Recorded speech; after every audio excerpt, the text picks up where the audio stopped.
या फिर कहीं रुपया पैसा अटक गया हो, नहीं निकल रहा हो, किसी व्यक्ति से कोई काम करवाना है, वो काम नहीं कर रहा, कोई फाइल आगे नहीं बढ़ रही है, कोई कार्य अटक रहा है, तो एक जल के पात्र में जल भरकर 5 बेलपत्री शिव जी को समर्पित कर कुंदकेश्वर महादेव का नाम लेकर एक सफेद पुष्प बेलपत्री के ऊपर जो शिव जी को चढ़ाई है उस पर समर्पित कर जल जो लेकर गए हो, अपनी उस कामना को कर कि मेरा ये कार्य अटक रहा है, ये कार्य नहीं हो रहा, कुंदकेश्वर महादेव का नाम लेकर धीरे धीरे जल की धार चढ़ाइए। और एक बात हमेशा याद रखना, फिर निवेदन कर रहे हैं, अच्छे से समझ लेना, शंकर जी पर जब जल चढ़ता है, शिव जी का जब अभिषेक होता है, शंकर जी पर जब जल चढ़ाया जाता है, दूध चढ़ाओ, जल चढ़ाओ, कुछ भी चढ़ाओ, पर एक बात का स्मरण अपने जीवन में होना कि इतने ऊपर से मत चढ़ाना कि जल चढ़े और छींटे आपके ऊपर। बहुत ध्यान दीजिएगा।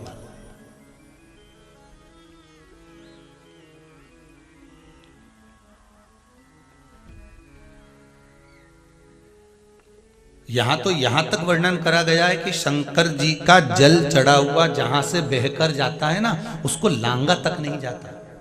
यहां लांगते हैं क्या? नहीं ना, परिक्रमा भी करेंगे तो वहीं से लौट कर वापिस डर जाएंगे।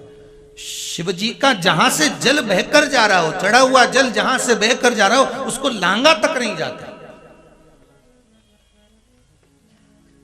और कई लोग बड़े बड़े आनंद में शंकर जी पे इतनी ऊपर से जल चढ़ाएंगे तो वो छींटे पूरे अपने ऊपर आना चाहिए, शरीर पर आना चाहिए। नहीं नहीं, उसका दोष है हमारा,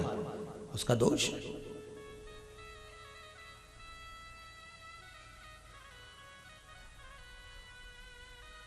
शिव जी को अगर आप जल चढ़ा रहे हो, जैसे आप भगवान को अगर जल चढ़ाओ, दूध चढ़ाओ, तो मान लो अगर जैसे एक सरल भाषा में समझ लो और अच्छे से कि जैसे ये शिवलिंग है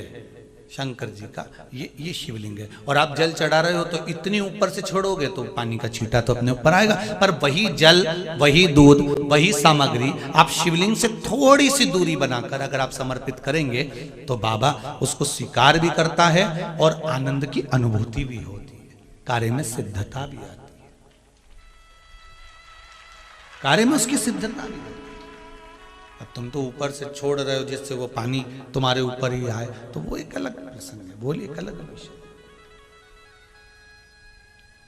बहुत ध्यान देना महाराज, भगवान को कभी भी कोई भी सामग्री, जैसे